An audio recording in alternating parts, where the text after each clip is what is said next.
Hello everyone, আজকে আমি তোমাদের সাথে আমার সোনামায়ের 2 মাসে আমি কি করি সারাদিন সেটাই তোমাদের সাথে শেয়ার করব। তো এখন বাজে ঘড়িতে সকাল 8টা আর আমার সোনামা এখন ঘুম থেকে উঠলো। ও কিন্তু ভোর 4টে ওঠে, তারপরে একটুখানি ফিট করে, তারপরে আবার ঘুমিয়ে পড়ে। আর এখন ওঠার পরে আমি যেটা করি, সকাল সকাল ওকে গরম জল দিয়ে তুলোটাকে ভিজিয়ে রাখি, তারপরে এটা দিয়ে ওর স্কিনটাকে ভালো করে আমি মুছে দিই, চোখ মুখটাকে, কারণ এটা করা নাকি বাচ্চাদের জন্য খুব ভালো, ডাক্তার আমাকে বলেছিল, সেটাই আমি ফলো করি। তারপরে ওকে সকালবেলায় আমি যে সারা রাত ও যে জামাটা পরে শোয় সেটাকে চেঞ্জ করে দিই, কারণ ও তোমার এসিতে থাকে সারা রাত্রির, আর সকাল হলে ফ্যানেই থাকে, সেই জন্য এখন আমি ওকে পাতলা জামাটা পরিয়ে দেবো, না হলে ওর আবার গরম লাগবে এটা পরে থাকলে, সেই জন্য ওকে চেঞ্জ করিয়ে দিই। আর এরপরে আমি ওকে হিমালয়ের এই বডি লোশনটা সারা গায়ে অ্যাপ্লাই করি, কারণ আমার বেবির না একটুতেই স্কিন খুব ড্রাই হয়ে যায়, সেই জন্য এটা ইউজ করি। আর হিমালয়ের প্রোডাক্ট না রিজনেবল প্রাইসে ভীষণ ভালো বাচ্চাদের জন্য, তাই জন্য আমি সেটাই ইউজ করি। আর এরপরে ও একটুখানি খাওয়া দাওয়া করে নেয়, কারণ ও কী বলে তো, ছোটো বাচ্চা তোমরা জানো, বারবারই ফিট করে, সেই জন্য ও এখন ওঠার পরে ওকে ক্রিম মাখিয়ে নিলাম, ফেস ক্রিমটাও মাখিয়ে নিলাম দেখো হিমালয়ের। এরপরে আমি ওকে একটু ফিট করিয়ে নেব। আর এই হিমালয়ের প্রোডাক্টটাই আমার মনে হয় বেবিদের স্কিনের জন্য ভীষণ ভালো। এরপরে দেখো ফিট করানোর পর ওকে অনেকক্ষণ ধরে আমাকে বার্পিং করাতে হয়, কারণ ও সহজে ঢেকুর তোলে না, অনেকক্ষণ দিয়ে নাড়াচাড়া করে পিঠের মধ্যে চাপড় মেরে তারপরে গিয়ে ও ঢেকুর তোলে। আর এরপরে দেখো ও না ঘুমিয়ে পড়েছে, এটাও রেগুলার রুটিনেই থাকে, মানে ওঠার কিছুক্ষণ বাদে জাগে, খেলা করে, তারপরে ও একটু ঘুমিয়ে পড়ে, তারপরে ও সেই বেলা 10টা নাগাদ ঘুম থেকে ওঠে, এই দেখো উঠে পড়েছে। আর ও ওঠার সাথে সাথে আমি ওকে আর একবার খাওয়াবো এখন। আর আমি সকালবেলায় আগে ওকে খাওয়ানোর পরে আমি বেস্ট মিল্কটাকে পাম্প করে বোতলে রেখেছিলাম, সেটাই এখন ওকে চামচে খাওয়াবো। আর আমার বেবি কিন্তু একদম ফিডিং বটলে দুধ খেতে চায় না, সেই জন্য ওকে পাটি চামচে খাওয়ানো হয়। তারপরে ওকে যেটা করি, ও দেখতে পাচ্ছ ঘুমিয়ে পড়েছে, মামা আর্থের যে হেয়ার অয়েলটা আছে সেটা ওর ভালো করে মাথায় আমি লাগিয়ে দিই। আমাকে ডাক্তার বলেছে মামা আর্থের এই হেয়ার অয়েলটা নাকি বাচ্চাদের ভীষণ ভালো, তো সেটাই ইউজ করাই। এখন ওকে আমি অয়েল ম্যাসাজ দেবো, আর হিমালয়ার এই কোকোনাট অয়েলটা ওকে আমি ইউজ করি। আর এই কোকোনাট অয়েলটা কিন্তু ভীষণ ভালো। আর মালিশ নিয়ে কেউ কোনো অযথা বাজে কমেন্ট করো না, কারণ আমার কাছে মালিশের এই প্রসেসটা আমি আমার মা, শাশুড়ি মা এদের থেকেই শিখেছি, তো এটাই আমার জানা আছে। আমার বেবি দেখো ভীষণ এনজয় করে, তোমরা দেখতেই পাচ্ছ এইভাবে মালিশ করালে, তো আমি ওটাই করার চেষ্টা করি ওকে। জানি না সবাই কীরমভাবে মালিশ করো, কিন্তু আমি ওকে এই প্রসেসেই করি।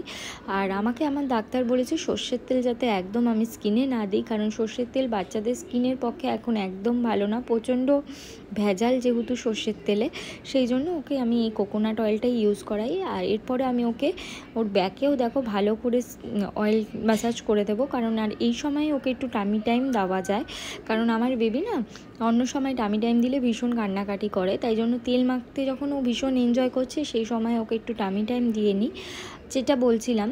আর এর আগে আমি ওকে বেবি আগের কোকোনাট অলিভ অয়েলটা ইউজ করতাম, সেটা কিন্তু খুব একটা ভালো মানে রেজাল্ট দেয়নি, দেখে আমি এই হিমালয়ের কোকোনাট অয়েলটা ইউজ করি, সেটা দেখছি আমার বেবি স্কিনের জন্য খুব ভালো। আর এই দেখো কীরকমভাবে ও ফোনের দিকে তাকিয়ে আছে আমার। তারপরে আমার জায়ের সাথেও একটুখানি খেলাধুলা করছিল জেম মাস্টারতে, ততক্ষণ আমি একটু ঘরের কাজ করে নিচ্ছিলাম, কারণ তেল মাখানোর সাথে সাথে বাচ্চাদেরকে স্নান করানো উচিত না, মিনিমাম 1 ঘন্টা পর ওকে স্নান করাই। আর আমার স্নান করানোর প্রসেসটা দেখো, ওকে আগে ভালো করে ওর হেয়ারটাকে মানে মাথাটাকে ভালো করে ধুয়ে দিই, যাতে মানে ও হট করে জল গায়ে গেলে যেমন বাচ্চারা কান্নাকাটি করে, সেই জন্য ওকে আমি আগে মাথাটা ধুয়ে নিই। আর ও না ভীষণ স্নান করতে একদম খুব আনন্দ পায়, দেখতেই পাচ্ছ তোমরা, হাসাহাসি করে, ভীষণ এনজয় করে এই টাইমটা, একদম ছোট থেকে যখন ডে 15 ওর, তখন থেকে ওকে আমি স্নান করাই। আর এখনও অবধি একদিনও আমি স্নান করানোর মিস দিইনি, ওকে রেগুলার স্নান করাই আমি ওকে। আর ভ্যাকসিন দিলেও ওকে স্নান করাই, ভ্যাকসিন দেওয়ার পরে 2 দিন বাদে ওকে স্নান করাই আমি। তো ভীষণ স্নান করতে ভালোবাসে আমার সোনামা। ওকে ভালো করে স্নান করানোর পর আমি ওকে পুরো গাটা দেখো টাওয়াল দিয়ে মুছিয়ে দিই, মাথার জলটাও ভালো করে মুছিয়ে দিই। আর এই সময় একটু কান্নাকাটি করে, কারণ স্নান করলে ওর একটু খিদে পেয়ে যায়। তারপরে সকালের মতন ওকে হিমালয়ের এই বেবি ক্রিমটা স্কিনে লাগিয়ে সারা গায়ে ময়শ্চারাইজার ইউজ করি আমি, মানে হিমালয়ের বেবি ময়শ্চারাইজারটা, ওটাই ব্যবহার করি। আর আমি না ওর গায়ে কোনো রকমের পাউডার ইউজ করি না, কারণ শুনেছি পাউডারে কেমিক্যাল থাকে, আর ডাক্তার আমাকে স্ট্রিক্টলি বারণ করেছে বাচ্চার গায়ে পাউডার লাগাবেন না।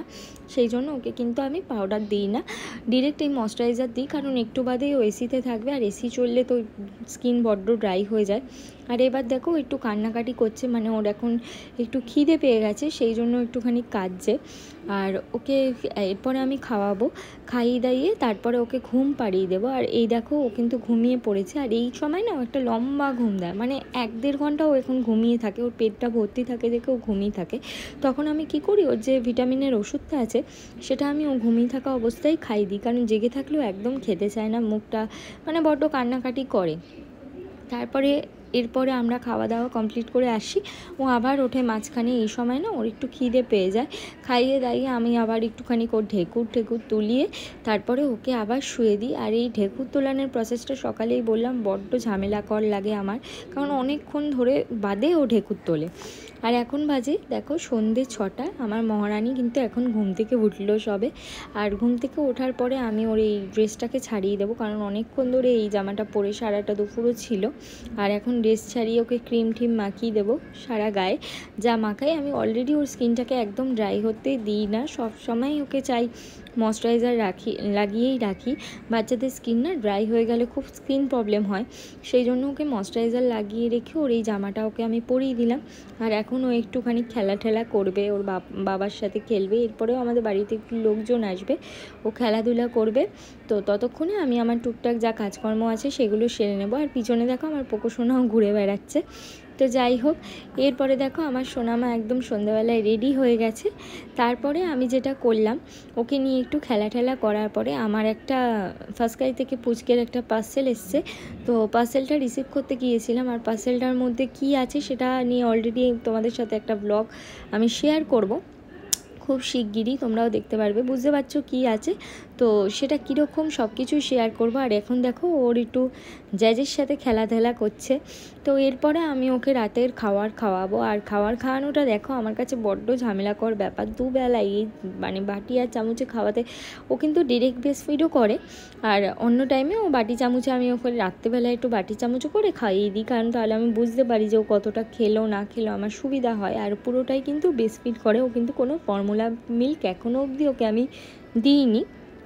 আর আমি চেষ্টা করেছিলাম দেওয়ার, কিন্তু ও খায় না, আমার বেবি ফর্মুলা মিল্ক খায় না, ও ব্রেস্ট ফিডই করতে চায়, সেই জন্য ওকে ব্রেস্ট ফিডই করাই, জোর করে ফর্মুলা মিল্ক দিই না।